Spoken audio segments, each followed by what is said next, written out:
doing virtually, but we're very happy that we're able to do this. Our guests are coming from zooming in from Ukraine. We have a wonderful presentation tonight of a great book called Ukrainian Sunrise, Stories of the Donetsk and Luhansk Regions from the early 2000s. And it's a translation of this book, which was published in 2022. Yeah, and as for our, but today we have the author of the book and the translator, the English language translator of the book.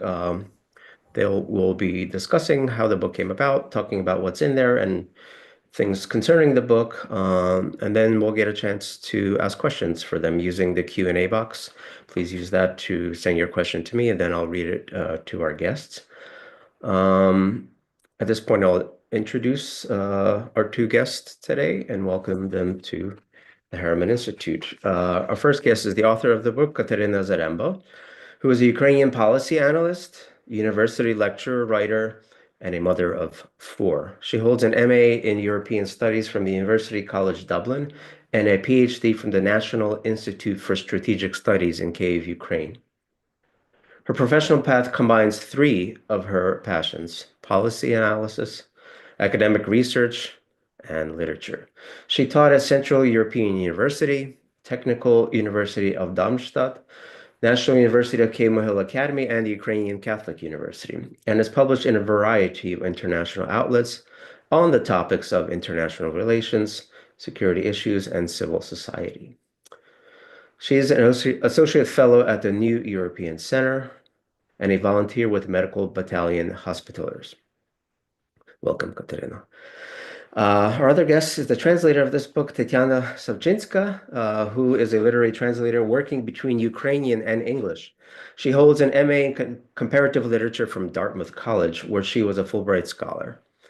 Her work has been supported by multiple grants and residencies, including Art OMI in the USA, Banff International Literary Translation Center in Canada, Banff, and the National Center for Writing in the UK. Her writing and translations have appeared in the Los Angeles Review of Book, Asymptote, Apophene, and elsewhere.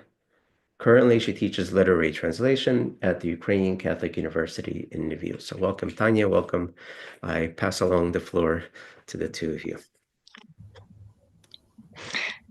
Good evening, dear colleagues. I would like, first of all, to thank Mark and Harriman Institute for this amazing honor and opportunity to talk about my work today to the international audience, as well as to express my profound gratitude to the Academic Studies Press and to Maria Shuvalova, who was spearheading the efforts in making this book having a voice in English.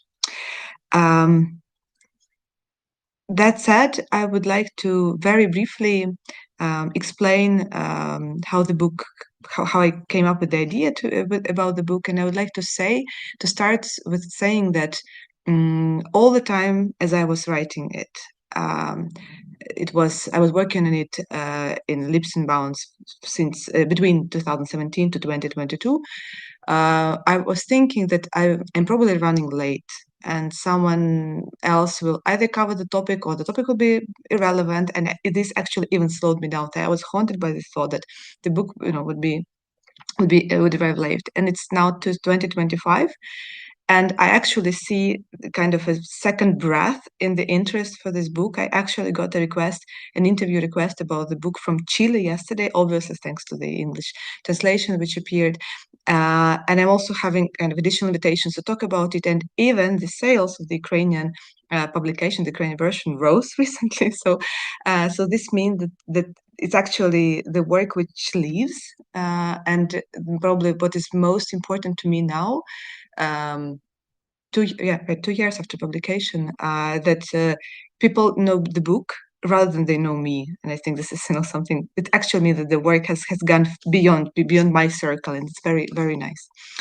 It means it has done it has served some purpose.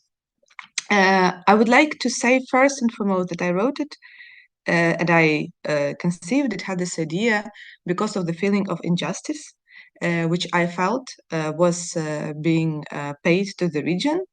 Obviously, we can talk, and we will talk, I think, extensively today about various myths and stereotypes surrounding the region, some misconceptions, and basically it were these misconceptions which motivated me. I was thinking, but this is so unfair to the region, and first and foremost to the people who still live there, or who represent the region at the currently displaced.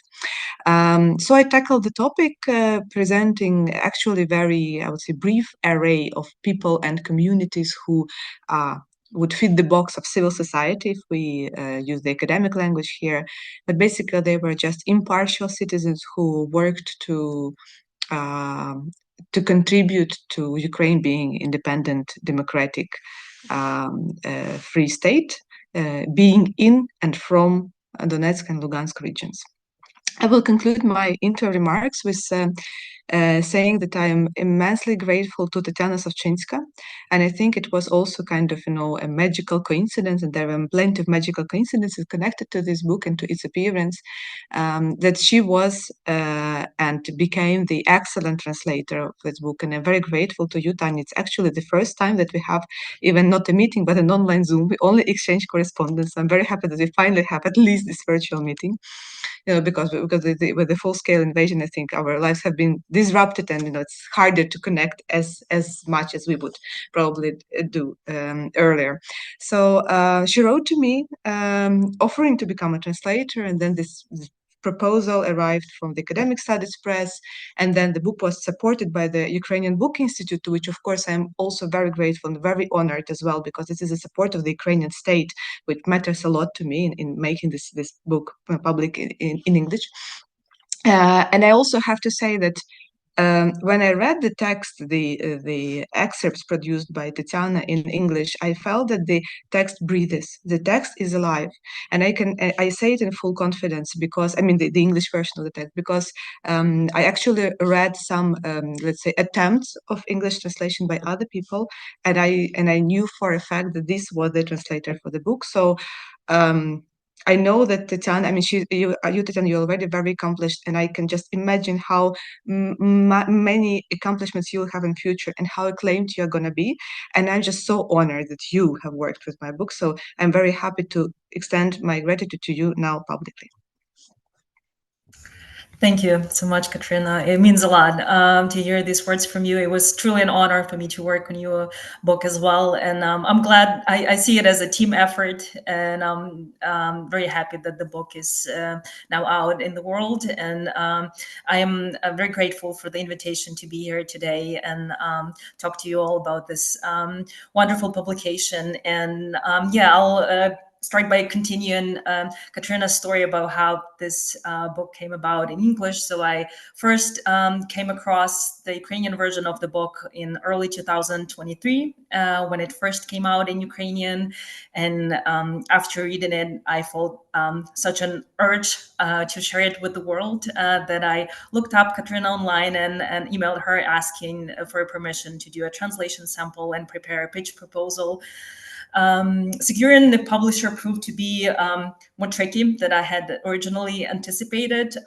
As I said, it was early 2023, and after an initial uptick in the interest to Ukraine and Ukrainian authors and Ukrainian literature triggered by Russia's full-scale invasion, the interest to Ukraine and its visibility on the bookshelves and also in the news was fading. And I just remember that some publishers told me that they didn't want to publish works by Ukrainian authors because they didn't want to jump on the bandwagon. So this was quite disappointing to hear, but we are Ukrainians and we don't give up that easily. And eventually Academic Studies Press picked up the book for publication. And I'm very grateful to them for giving this book such a great home. And I'm very grateful to the editorial team and everyone who worked to make the English language translation of the book possible.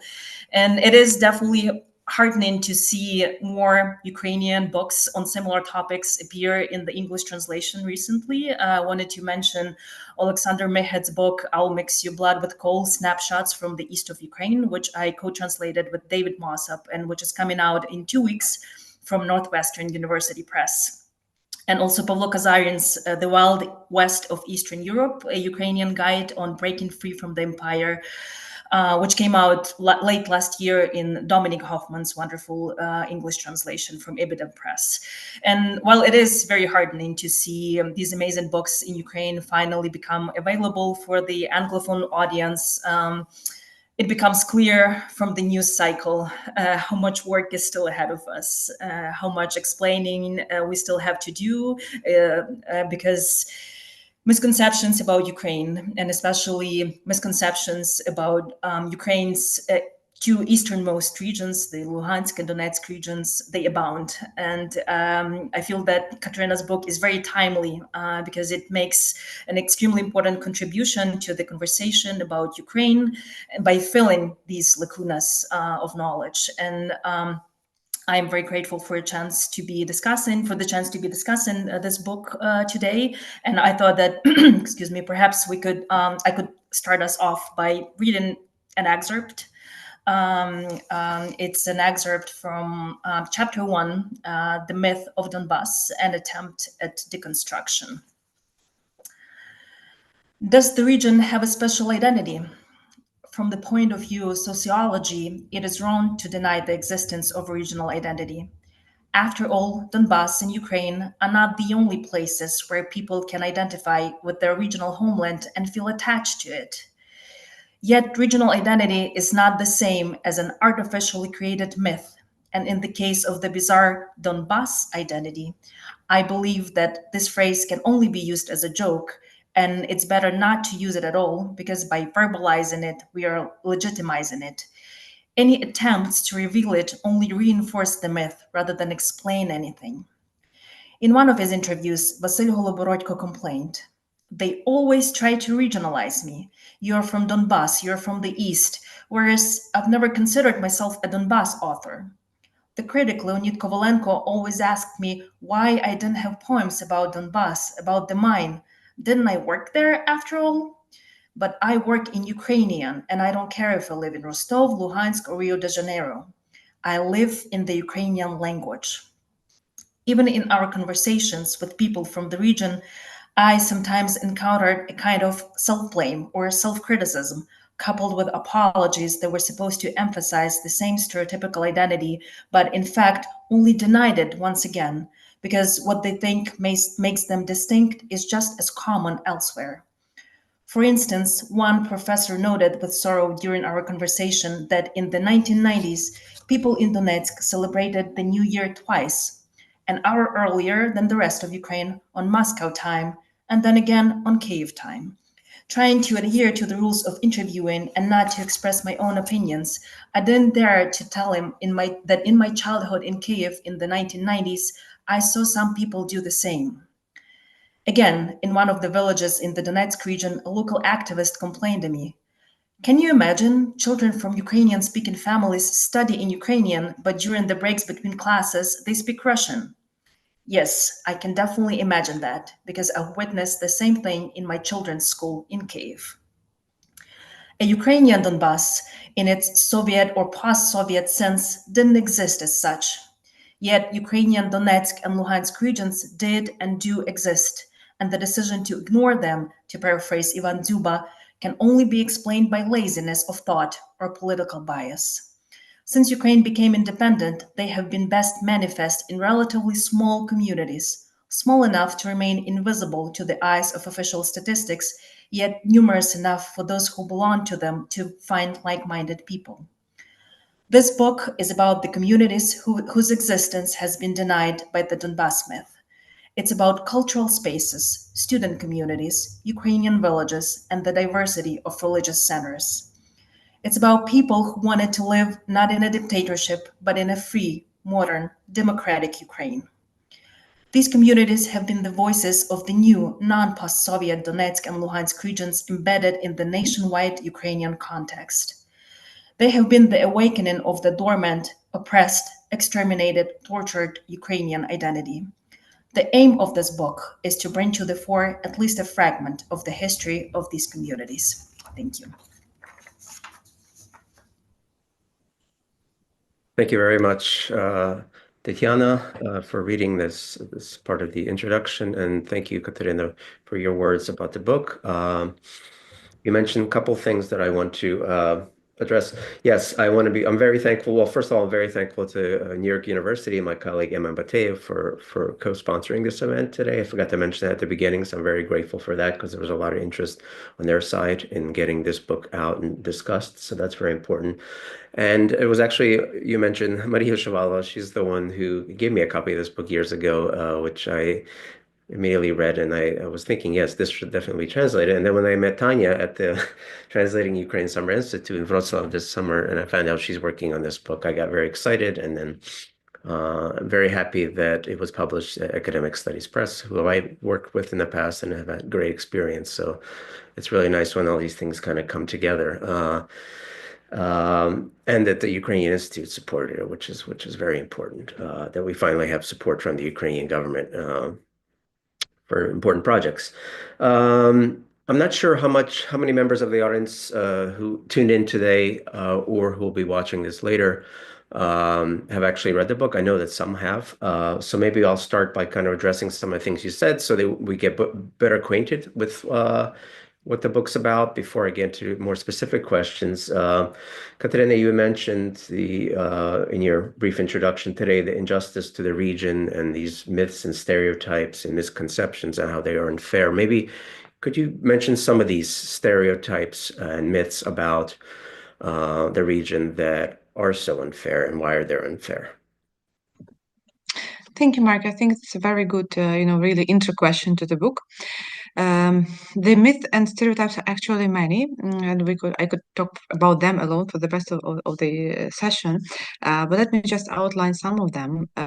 Basically, while I try not to repeat them when I speak to the Ukrainian audience, so that when you repeat something, it makes it stick even more. I think to the English language and the international audience, it's important to name them and then decompose them. So basically, if you imagine the region as the industrial, Russophone, Russian-speaking and pro-Russian region, then basically all of this is wrong. But we should take it one by one to deconstruct. Basically, and also it's very important then that we can also come across this notion of the wild steppe, some kind of terra, tabula rasa and terra incognita as well, representing the region. And this is actually something also coming from the international literature on the region. But again, this is not exactly correct. It has been settled for at least 500 years, and there's something to work with. So why I'm starting with this kind of no man's land category is that you could think that the Soviets kind of created the land, but again, this is not true. So it has long rich history, actually being deeply connected with the Cossack siege, which is a Ukrainian state-like military settlement of the 17th, 18th centuries, from which also the Ukrainian constitution comes, the first constitution. And when we do speak about this heavy industry face of the region and its Russian-speaking identity, or one of the identities, then this is indeed very strongly connected to the Soviet time of the development of the land. And this is specifically so because the territory was very important for the Soviet Union, thanks to its minerals and industrial potential indeed. However, when we do speak about its industrial potential, we have to bear in mind that it has been developed to the large extent by the actually Western European entrepreneurs and now we would say investors and engineers who arrived to the land back in the second half of the 19th century to actually create and develop its industrial potential. And ever since the Soviets actually stole it from the international investors, when they came to power and Bolsheviks came to power. And we should, also use these words. So this is super fast forward to the history of the Donetsk and Luhansk regions. But, you asked and I'm trying to squeeze it in a couple of minutes. So basically, ever since the Soviets just stole it, they call it nationalized, right? That's a beautiful word, nationalized. But in fact, this is just a fraud, a steal. The industrial potential of the region has been diminishing and declining because the Soviet Union was catastrophic at engineering and market economy, and this I think everyone knows well. So now, when we speak about the decline of the heavy industry in independent Ukraine since the 90s of the region, that this is thanks to, or rather owing to, the decades of mismanagement and planned economy of the Soviets in the 20th century. I think I've done away with the myth of industry. I mean, the industry itself is not a myth, but we have to understand that there have been also other faces of the region, other professions of the region, and this is important to understand because when we speak about, but who taught the children, who provide medical, healthcare, who created artwork, who did the land, because you also have a rich agricultural potential also in independent Ukraine. It was, I think, it's not much known, but this is the fact, at least before the Russian invasion of 2014. So it had very rich land for cultivation. So this is kind of absent from the picture, and this is very important intentional omission which the Soviet Union did to the region, only presenting it as mining and metal. Let's simplify it in this regard. But in fact, there have been so many faces. Now, some faces representing these other identities have been Ukrainian.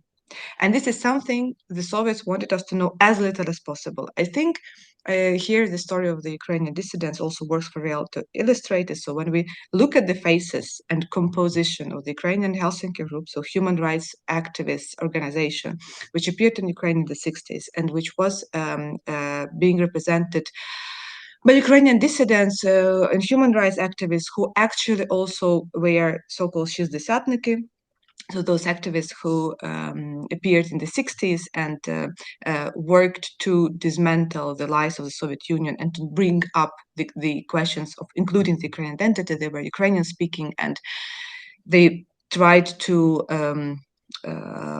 speak about Ukrainian independence, but also about human rights and human dignity, first of all, in the Soviet Union. So when we look at this composition, we would see that many of them, including the top ranks of the Ukrainian Helsinki group, actually come from Donetsk and Luhansk, or from the east, from Kharkiv as well. So, and when you kind of put these two and two together, it doesn't fit in this picture again of this heavy industry mining land, which you would associate the Soviet Donbas with. And this is exactly because Donbas doesn't fit here. The word, the concept of Donbas doesn't fit because it's actually only about this mining basin, and there is so much more to it. I will maybe stop here because I could go on, but I think this is, just scratching the surface about how wrong it has all been portrayed. And I think one of the questions was that this image was for expert, especially within Ukraine, right, to other regions. And then there were more layers to it coming in independent Ukraine, produced by the party of regions. But on the other hand, I think there was also little interest to the regions, and now it's all being turned around by this, massive influx of people, of displacement, and of the full-scale invasion, when we actually get to know people from other regions better. And this was actually how I was inspired, because I worked with the people. I got to know the people displaced from Donetsk and Luhansk, and I'm thinking, but where did they actually educate themselves, and where did they get their training, and how come such talented and bright people, I did not know about them before, and how come they're actually not miners? None of them. The question I asked back in 2014. And I found out, and that was kind of my personal journey through the book. And I would maybe conclude again, sorry for the very long answer, I would conclude with saying that actually the face of both Donetsk and Lugansk, let's say oblast, because I think it's important to use this word, is being changed right now. And the Slavyansk, which we knew in 2013, in 2021, and in 2025, that's three different Slavyansks, actually, owing to the transformations which have been occurring in the region, of course, because of the Russian war. So what I want to say is that while we fixate ourselves on the developments of the past decades and the past century, it is also important to understand that the region is being dynamically transformed, of course, by the occupation and by the destruction, but also the free segments of the region. They're also being dynamically transformed, and this is actually an interesting story to tell. I mean, I haven't seen many reports about this recently, but I observed them with my own eyes, and this is also something which we should not forget about. Yeah, that's very important. Thanks for bringing that up. And thanks for explaining, these myths that have existed for so long. And I know you've talked about this before, and some of them are self-evident to many people. But yes, we're talking about the English translation of the book, and I'm sure there's people in the audience that are hearing about them for the first time. So I appreciate you going through those. One of the things I thought about when rereading your book this week was, and you mentioned, the industrial as one of the faces of the region. And twice, two things kind of popped out at me when I was reading. You mentioned how in this assault on Ukrainian culture and identity of the 1930s, right? How it was especially intense in this region. We know it was intense in various places of Ukraine, but especially in this region. And then when you talk about independent Ukraine already, 1990s, briefly you mentioned that it was this particular region that it seems that there were less cultural institutions. And then you talk about why these alternative institutions were set up, because there was this lack of cultural institutions. So when I read that, I was interesting, like, why? What was it about this region that was assaulted more, was at the brunt of more intense Russification in the 30s, and then not a place where there was lack of culture institutions already in the 1990s for Ukraine? Was it because of the industrial phase of it, because it was so important in the 30s for the Soviet Union that it needed to be Ukrainian identity was in a way somehow of that, and then maybe the 90s. But if you could comment on that, why particularly these two characteristics that you point out in your book? I'm more prepared to work about the 90s because I studied the period of independent Ukraine already, and I only kind of did the literature review for the 20th century. So how I see it is that basically, actually, if we look at the 90s specifically, we would see that there were definitely more Ukrainian language and Ukrainian language media, for example, printed media, and also Ukrainian language schools than, let's say, in 2012. And this is also important to understand that there was the decline of the availability of things Ukrainian in the region through the period of independence, right? So I'll just make a pause to let it settle in the people's heads. Through the period of Ukraine's independence, there was a decline of things Ukrainian in the region. And why so? I see several connected reasons. One is the grip of the part of the regions, which was being kind of formed in the 90s and then took the full power in the first decade of the 2000s. And everything Ukrainian was kind of adversary to them. They did not feel this as their own, as their domain. And the other connected to this is that basically, when we look right now back at the 2004 meeting of the Party of the Regions in Severodonetsk, and there was this discussion about announcement of the part of Ukraine actually declaring autonomy. And this is something, a kind of historical event, which is maybe remembered by some historians, maybe not so much in popular memory. But this is the project of Novorossiya, if you look at it geographically in Oblast, back in 2004. And if this is the project of Novorossiya, then this actually means that Russia has been maybe not necessarily plotting the war in the shape it took in 2014, but definitely counting on the southern and eastern Ukraine as the domain for advancing its power and influence. And since the part of the regions closely coordinated with Moscow, then I think this is the brief answer to your question. Okay, thank you. Another question, yeah, and you mentioned just previously when you were responding to my first question about how important Ukrainian dissidents, how many important people from the region.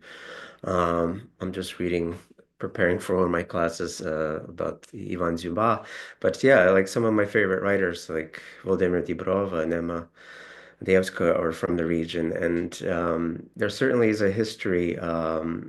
And I know in your book you mentioned you're talking about the beginning of the of this century, and you don't talk too much about 1990s. And I wanted to ask why that's the case, and like why the first decade of independence is not really the focus. And because yeah, there was some interesting. I just the other day preparing for this, I encountered, and it's amazing that these things exist in the internet. But I was watching a broadcast of the Czerwona Ruta Festival in Donetsk, in 1993, and it's just fascinating, and it coincides with so many things you say in your book, because there's all these. It was just a style of journalism there, but there's just these interviews of people on the street, and then you see all these peoples in these centers of Donetsk around this theater, and how they're speaking, and all these people interacting.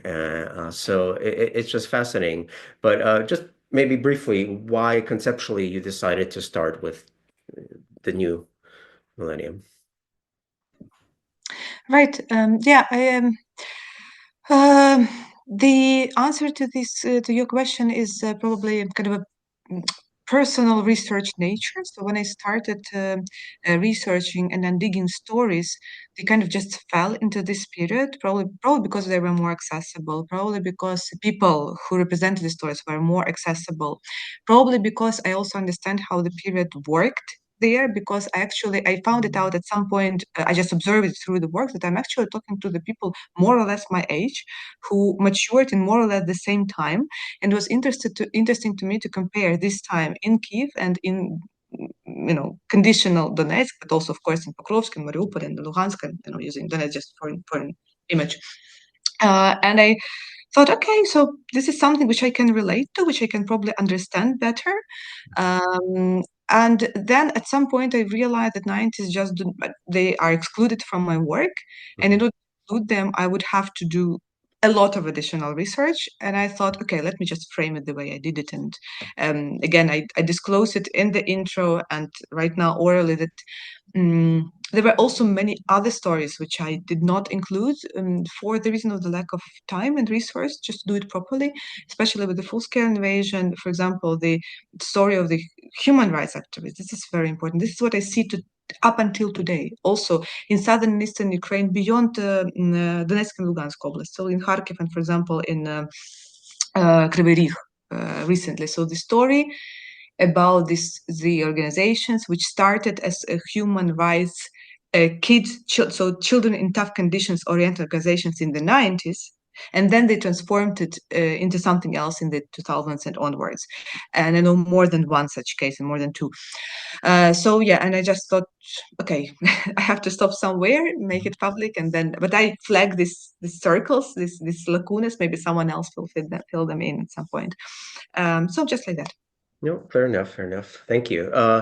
One of the things that your book has done, because I know it has very much resonance, but one particular thing is it's people are shying away from using the word Donbas to refer to this region. I think you've been very successful, and I'm sure that was one of your goals, and that's obvious from the book.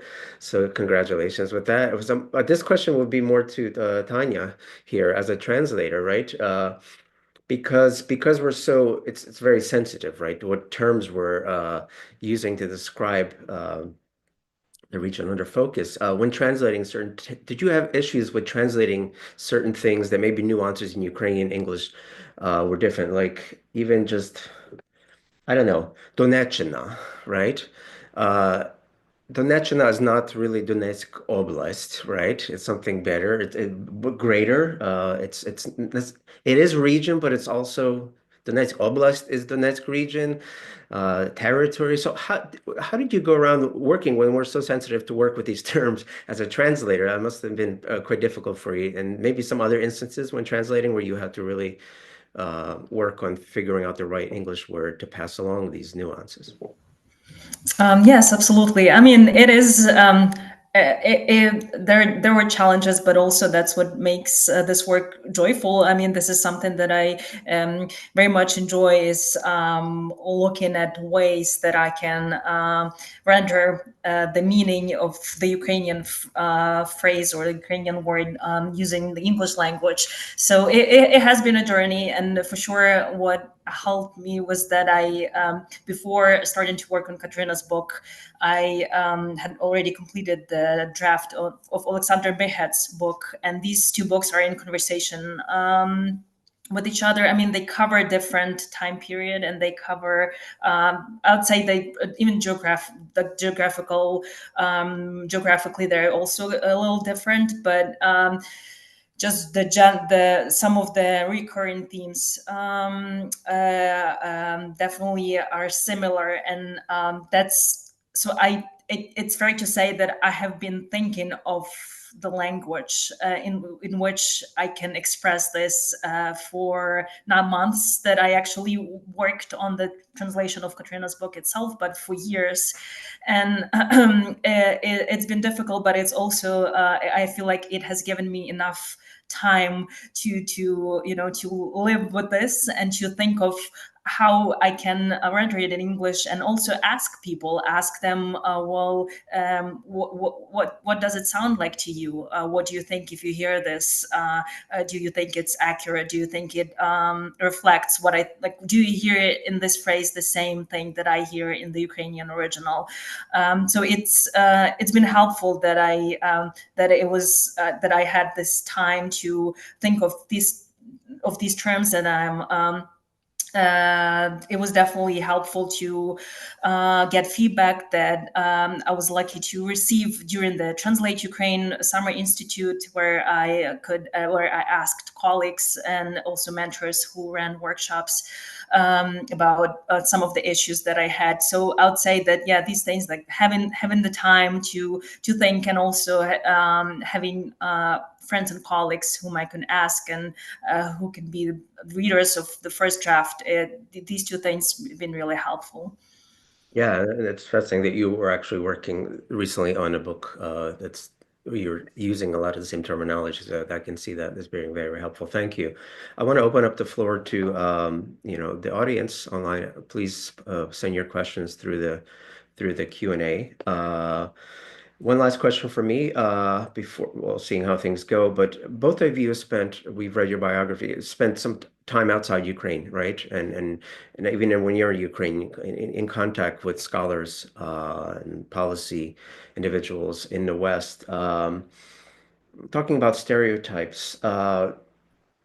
What has been your experience on how Western scholars who write about this region, right, who are authorities on this region, how have they contributed to knowledge of this region? Is there nuance, or is there stereotyping of continuous stereotyping that was done in Ukraine and in the Soviet Union, or is it better? Do they understand the things the points you're making in your book? Have you encountered that, or do you really think that they need to read your book? That's a very interesting question, Marco, actually. Very interesting one. Okay, I will explain why. Since I used to work very intensely with the issues of security, international relations. Of course, Ukraine's East has come to the limelight of academic attention, especially since 2014. Also before, a little bit, because I reviewed also the academic literature for this book. I didn't use it much because it kind of did not fit in my literature review the way I did it, but I did review it. And there were some publications on identity. Some, I think, actually got it right, but they were not so many. But after 2014, of course, these publications were mushrooming. And I would say, from my general observations, so I did not do any kind of quantitative research to ground this assumption. So my assumption is that basically the author entered the topic with his or her understanding of what the region is like. And then they proceeded with the argument. So kind of, if they believe that this is in a Russophone pro-Russian region, then this could be a publication, for example, on civil war, so in inverted commas, civil war in Donbas, but not necessarily, right? So it could be framed in a more complicated way, but still some stereotypes could be transcended just collaterally. So one of my colleagues called it collateral in collateral damage in producing information on the region. So you read something, then just reproduce it. And in this case, I think the region was covered so vastly, but not, these papers were rather not about what the region is like, but about the conflict, again, inverted commas, the fighting, so the military actions, but not about the identity and the belonging of the region to the Ukrainian identity and state body. As for the publication that would target precisely this, I would actually say that there were not so many in English language. I, of course, cannot but recall first and foremost Hiraki Koromiya, who actually even wrote to me after the book was released with his comments. I'm very grateful to him. And basically, his book on the freedom and terror, I read back in 2011. When Viktor Yanukovych was still president, because I actually, and this was the book, it was translated in Ukrainian, I read in Ukrainian, just trying to capture the region. And I think this was actually masterfully written. I think Koromiya has a very thorough approach to research, generally as a researcher, and he is very precise and correct with words. And his book, of course, I mean, as any book, it is on something and not on something else. But what he did help me to understand something about the region's soul and identity. So I would say this is definitely the book to read in English language. It has been published back in 2002, I guess. And then also some articles by him, which I also used, academic articles, which I used with my students, which are shorter, so they can be used for teaching by him. So this is something I was actually thinking about, how he captured this, this Ukrainian identity of the region immediately, working on it in this very post-Soviet period of its history. Right. And as far as other kind of fundamental works is concerned, I cannot, in recent time, I cannot actually recall anything else. Thank you, Kateryna, for your response. Okay, I'm turning to questions from our online audience now. Hanna Leviu. Hi, Kateryna, Marko, Tetiana. Thank you so much for organizing the event. I have a question for Tetiana. Could you speak a bit about the translation challenges you encountered, while working on this book, especially when it came to historical, social, or cultural references that might be unfamiliar to Anglophone readers? What was your approach? And did you collaborate with the editor on footnotes or other paratextual materials? Thank you, Best Hanna Leviu. So you've answered some of those, but maybe talk about the work with the editor and maybe the notes. Yes, thank you for the question. Yes, I did collaborate with the editor on the footnotes, but the original version already included quite a lot of footnotes. So we tried to explain only those terms that really needed to be explained and would be unfamiliar for the Anglophone audience. And I tried to use glossing for other cases where there were some terms that are unfamiliar. And to be honest, it has been a learning experience for me as well, because I'm not, I enjoyed getting to know the region through Kateryna's eyes as much as I hope the readers of the book enjoy doing so. And for instance, when I remember on the last pages of the book, there was a word mentioned that is often used by people from the region, tormozok, which is a kind of a lunchbox that miners used to pack to take food for lunch breaks or as a snack. And so in Ukrainian, this word has very particular connotations. And when we hear it, it brings to mind this idea of a miner going to work, and it has been used. I mean, I think it's fair to say that it's. I don't know. I'm not sure about the etymology, but I'm presuming that it came from people who mostly worked in mines. But this word has been used by people of other professions as well. But it is not quite the same as a lunchbox. So it is, to me, it has this very specific cultural geographic context that isn't. It's not easy to get this across. So in cases like these, I'll use glossing. So I will included this word. It was important for me to include this word in the English translation, although it might be unfamiliar, but also add a gloss that would explain what it is. And so yes, so I would say that these two things I used in combinations of footnotes and glossing to explain some of the cultural and historical phenomena. Thank you, Tanya. We have a question from Daniel Thomas, who is our student at the Harriman Institute, master student. Thank you very much for the presentation. It brought much clarity to Zarembo's vital book and Savchynska's masterful translation. I was wondering if you could discuss further the role of history, particularly that of Ukrainian Donetsk and Luhansk, in Ukraine's resistance to Russian disinformation and informational warfare. There's a couple other questions here. I don't know if y'all so that, and I'll repeat them then. Do you view your book and your translation as part of that effort? Looking towards the deoccupation of the Donetsk and Luhansk regions, how might Ukrainian society share narratives that counter the myth of Donbas with pro-Ukrainian audiences still under occupation? Maybe I'll leave it at those two for now. So the first one about, countering disinformation, is your book part of this effort? And looking towards deoccupation of the Donetsk and Luhansk regions, how might Ukrainian society share narratives that counter the myth of Donbas with pro-Ukrainian audiences that are still under occupation? Right, yes. Thank you very much for this question. These are very important questions. The brief answer to the first question is yes, this is part of these efforts. But I would also say that's not, for me, it's not so much about even countering disinformation, but rather familiarizing the Ukrainians first and foremost with the region, because we can, I think, we have a lot of associations, or at least I hope that we have, with Mykolaiv, for example, or with Kherson, or with Kharkiv.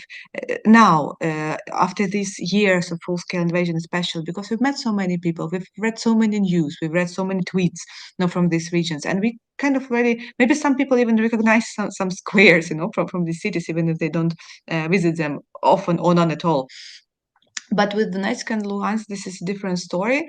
So we cannot visit them, and we haven't been able for a long time. And it is very important for me to just tell the truth, how it was. And of course, I mean, there are other books on Ukraine's East.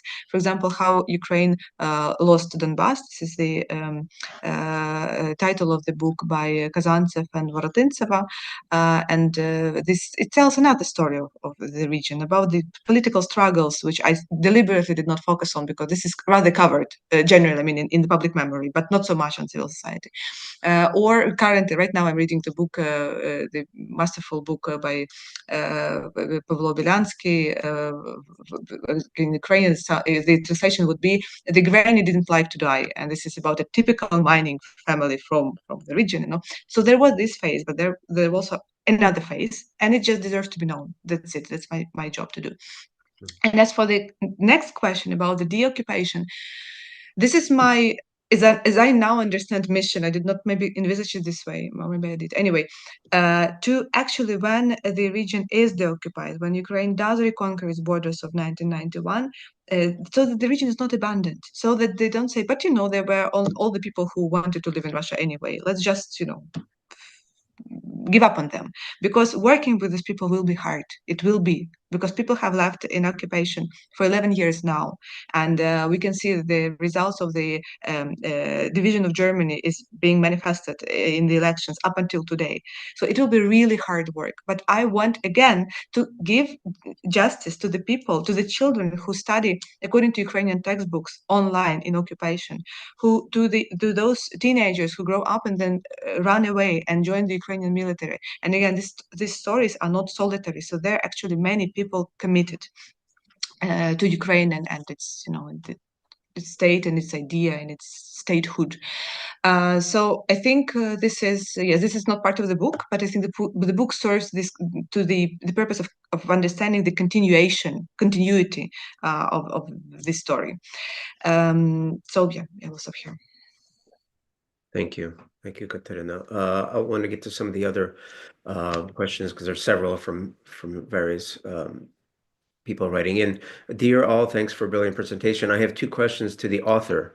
What are your impressions on Donetsk and Luhansk when you were traveling there for field work for a book? And what are your impressions on these regions when you're going there as a medic? So how different? Thank you very much, dear audience, and my co-panelists for the wonderful question. They're very new, very fresh, something I'm not usually being asked. I already started saying that basically I've been to I've been to Slovyansk, Kramatorsk, and a number of other cities in the Donetsk and Luhansk Oblast before. And I've been recently to Slovyansk, Kramatorsk, and Druskivka. And I can say that, the cities are the same in terms of planning, right? But these are just different cities in terms of the vibe. But the vibe is actually good. And I will explain why. Because in this city specifically, the front line has not been approaching as closely as, for example, further to the south on Pokrovsk direction. And I would say that there has been some reanimation and the return of maybe not of life never stopped, but the kind of return of shops, return of small businesses to, for example, Slovyansk, which were not there in 2023, 2024. So there is demand first and foremost from the military, but also from the locals. But military, again, are now the primary citizens of the cities. And there has been services provided to them, like gyms, for example, or libraries, or something, or I don't know, sports studios, which would not be there some half a year ago, or even nice groceries, something like this. I think this is something which actually is another story to be told. How people live despite everything. How you would not, how you would not expect to see such a nice gym or such a nice shop in, I don't know, Kramatorsk, or to get such a nice coffee, and you would be surprised. It's so close to the front line. So of course, the face is very much covered in pixel now, or from the face down, it's covered in Ukrainian pixel. But the dynamics is there, and it's another part of transformation of the region. And I think this is something to be aware of, and actually also shows the resilience of Ukrainian people and Ukrainian locals. And what is also very important, I talked about the facilities, but what is also very important, the children are there. I have kind of controversial feelings about this, of course. On the one hand, and I feel like I'm very worried about them when I see them, but they are as children, they are joyful, and they come back home from schools, whichever schooling they can get, and they, have walks in the afternoons, and there are couples on the streets in the evening. So this is something which looks very nice, which probably would not expect to see. And as for the other question from that part, about my unit, my battalion. Yeah, going there as a medic. Right. Yeah. So I shared my expression as a medic. The other question was about the needs of the battalion. I will, I represent the medical battalion hospitaliers, and I will gladly share the webpage, which has the explicit description of the needs, and if anyone feels like helping, then we would be grateful. We are the voluntary battalion, which is not provided for by the government. So thank you for the question, and I will provide the details in the comments. Thank you. So next online question, Wolfram von Rotberg. Thank you for your careful look at words. I guess we agree that words express thoughts and form action and build parties or organizations and nations and the union of nations. I'm afraid we have not yet found a good language, good words to speak about the Ukrainian situation. I can see it in Germany when our right-wing parties believe Ukraine to be part of Russia. Is there anything I or we could use as an abstract to act upon ideas like this in Western Europe to diminish, destroy the pro-Russian, pro-Soviet myths? And I guess this could be to both of you. Is there anything we could use as an abstract to act upon ideas like this in Western Europe to diminish, destroy the pro-Russian and pro-Soviet myths? I will start again if Tetiana doesn't mind to answer this, because Wolfram is my very good friend from Darmstadt, and Wolfram, I can't see you unfortunately, but I'm just so happy that you're here. And thanks for your question. I would actually recommend, I can share also with you the introduction to this book, which Tetiana read part of it, but I think that if you need kind of, this policy book with bullet points, it will provide you with enough of arguments for political discussion, and we can settle it between ourselves. But of course, I would also recommend the whole book. It's actually concise. I think actually concision is my style, so I don't write much, but it has a lot of good facts in it and evidence-based analysis. So I would recommend you to read it. You would be better equipped with arguments. And I would just add to that if we all as readers would also review books and recommend them to our friends and family, and especially these excellent books on Ukraine that are coming out in English translation and German translation as well recently, I think that would greatly help with raising awareness and just showing a different side of things. And I mean, we are very much behind in that work. And as I said in the very beginning, there's still much to do. But I feel like if all good people unite and we raise awareness in that way, and we read these books and we talk about them, we review them, we recommend them, we're already doing our part, and that's already important. Yes, and thank you so much for your work as a translator. It certainly is important in getting information for exchanging information. There's still major lack of information, especially nuanced information, right? So thanks for your work as a translator. It's so exciting to see that you have a couple translations coming out soon. Both books I know are very interesting. So that's going to be huge to have that in English. And yeah, to our audience, buy the books, buy the books, read them, review them, share them. And that's the only way we can go to publishers and convince them that this needs to be published. If we have a track record that it has some kind of resonance when the book is published. So thank you for your work there. Christopher Russell writes, thanks for an important and fascinating book. I am curious about the support that the Party of Regions enjoyed from the people of the Luhansk and Donetsk Oblast following Maidan, but before the full-scale invasion. How did people's opinions in those regions change there, if at all, towards the party? Is it fair to say that Zelensky's party won over those voters? Are there any remnants of the Party of Regions that might be informally operating today? If you want to take those. Mm-hmm. Yeah, I will be happy to take it. Okay, so well, the Party of the Regions was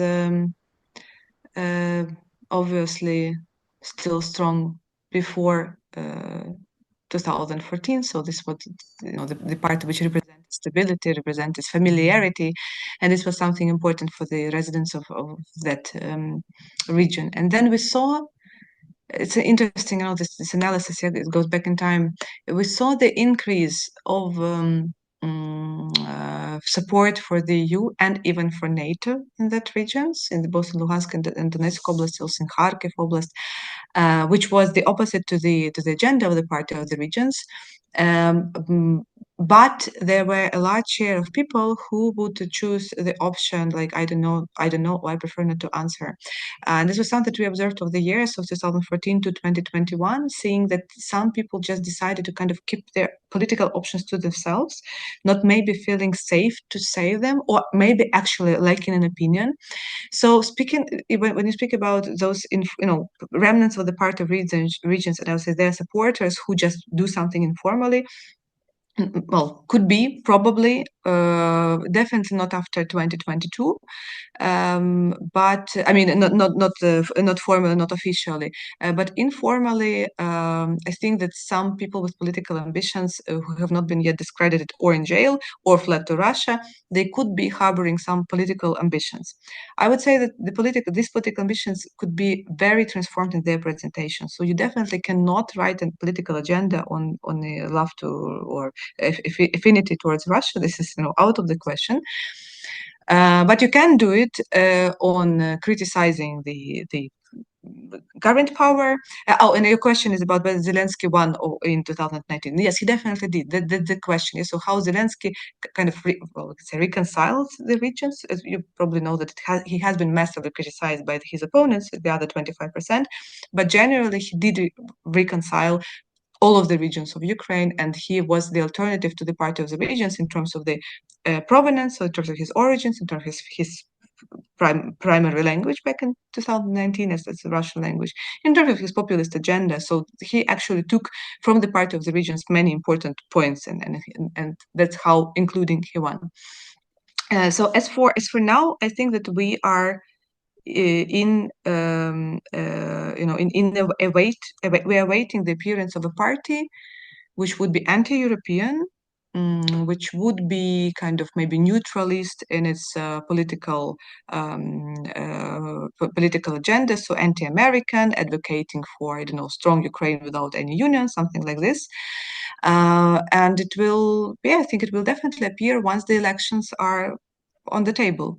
This is again not the replica of the party of the regions by any way, but something like the party which would serve Russian interests. This is what I think we would see at some point. Thank you. Emma Mateo, who my colleague who are co-sponsoring with NYU, says, thank you, Kateryna Tetiana, for writing and translating this important book. How do you think the current generation of scholars and translators could enhance our understanding of Eastern Ukraine? What research and translations would you like to see in the future? Maybe both of you could comment on this. Yes. Tetiana, would you like to go now? Sure. Yes. I feel like there are definitely a lot of new writing coming out of Ukraine that needs to be translated, and that will shed light on the region and on Ukraine generally. And something that Kateryna mentioned briefly when we discussed how the region is reflected in research and writing by other authors is that it is very dynamic. And I feel like we also have this misconception or myth that it is somehow set in stone, but it really isn't. And I can't really think of particular works right now, but just generally, I think that it is important to see these changes reflected in writing, and then that writing being available in other languages, because that's a mistake that we've already done in the past, is just sort of making peace with the idea that, okay, this is what the region looks like, and we don't want to research it any further. We don't want to explore it. We don't want to see it ourselves. And we really cannot afford make that mistake again. I think it's really important that we acknowledge the changes, and that we pay attention to them, and then we write about them, and then we translate this. And this is probably something that I would like to see more of.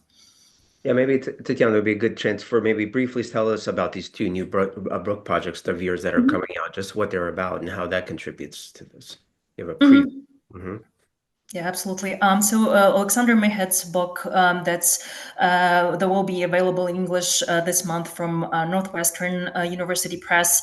It was published in Ukrainian, I think, in either in late 2019 or early 2020. So before the full-scale invasion, he traveled through 6 cities of the Luhansk and Donetsk region and talked with locals, and he wanted to get to know them, because he writes about this in the introduction to his book, that he hasn't really he's traveled all over the world, but he hasn't really been much to eastern Ukraine, and he wants to talk to his peers and try to get and understand their perspective.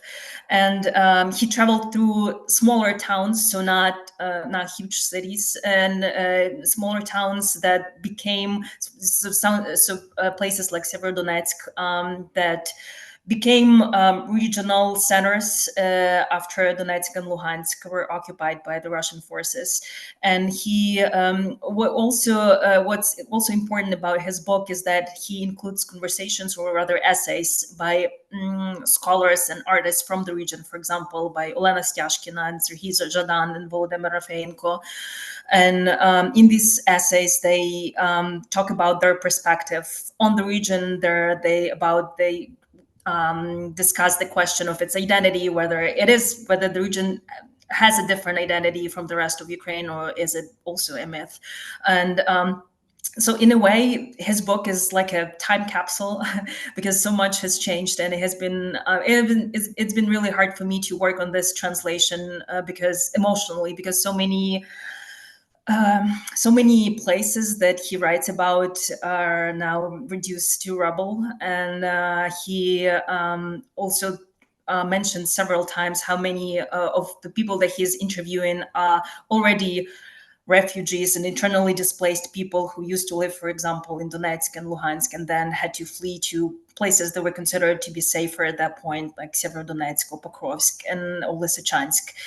And I do realize that now they either had to flee once again, or worse, live under Russian occupation. And so it has been emotionally, it's been really, it was difficult to work on his book because I realize how much things have changed, but it also makes this book especially timely and important because this is a chance to get a look at the region before the full-scale invasion, and to hear the voices of people who historically been denied a voice. And I'm very grateful to Alexander for recording, for making this trip and working on this book, and also for featuring the voices of people who come from Donbas, and some of them unfortunately no longer with us. For example, Ihor Kozlovsky, who passed away recently.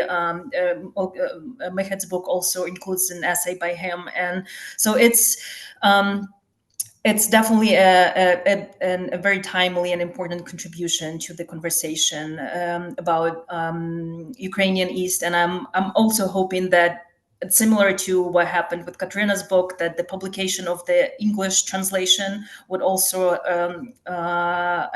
spur Ukrainian readers to pick up the Ukrainian version and read it, familiarize themselves with what he's describing, or perhaps rediscover it if they read it in the past. I can imagine then, even if they read the book when it originally came out in 2020, now they would look at it differently, and a lot of things that he's describing, they will be perceived differently. So while I'm hoping that the book will be of interest to the Anglophone audience, I'm also hoping that the publication of the English translation would also encourage Ukrainian readers to either discover the book or rediscover it if they read it before. Yeah, good point there.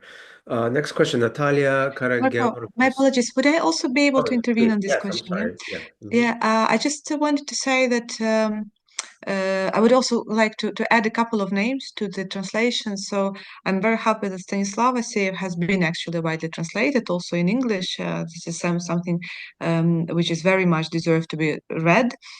So his works, he's also a Donetsk local, now serving in the military, and has been imprisoned for almost 3 years in Donetsk by the Russian combatants. And then another very fresh name, at least fresh to me, but I also think to the international literary audience, is Anna Gruber. She's a Ukrainian a writer of Jewish origin, also herself from Donetsk, a very young one, but has published one novel already, and another is, I think, now available for pre-order, so it's almost out. She's an excellent writer, and I think that's when we speak about Eastern Ukraine, again, as how Vasily Holoborodko said it in the quote which Tetiana said, right? We should not maybe regionalize authors too much.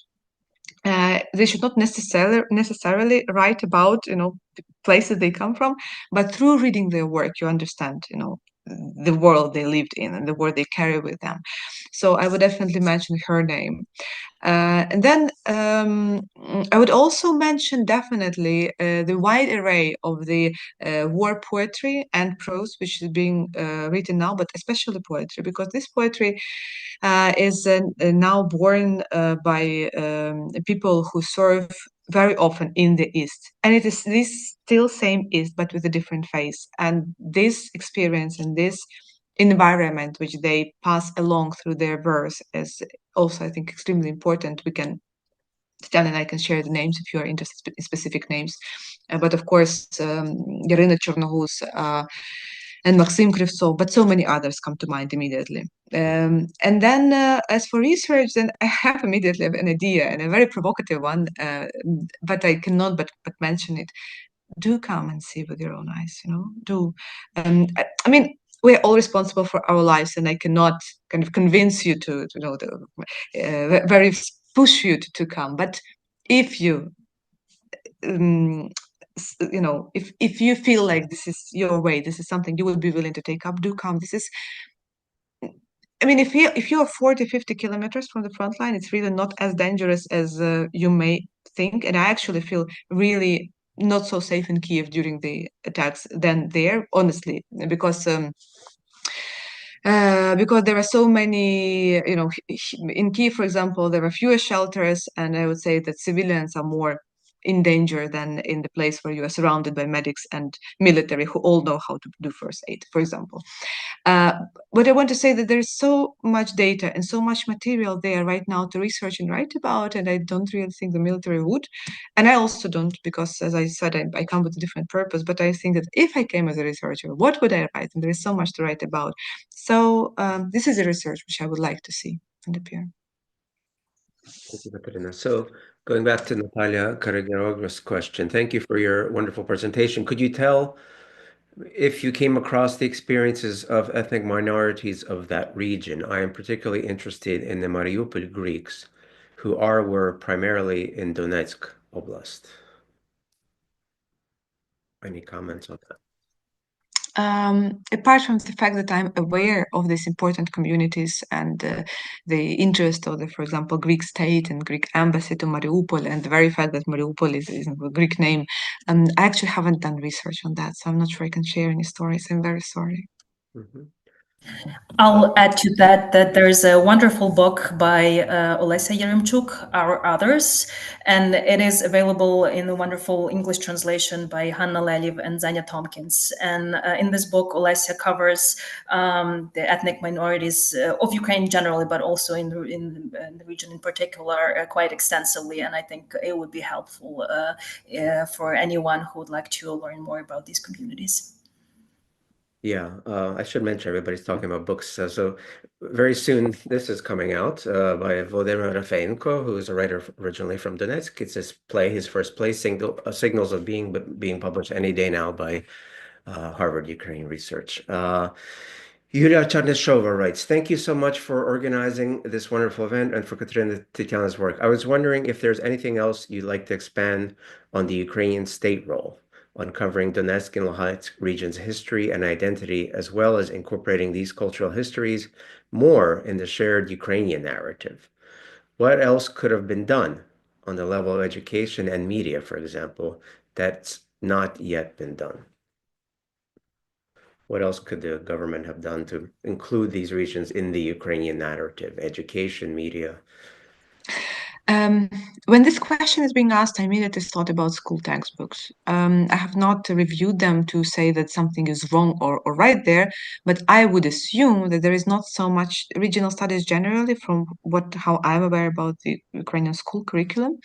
And I would definitely say that it is very important to include in at least the sections on modern Ukrainian history, the stories of Donetsk and Luhansk Euromaidans, for example. So basically, again, retell and just make visible those stories of Ukrainian communities Ukraine-wide.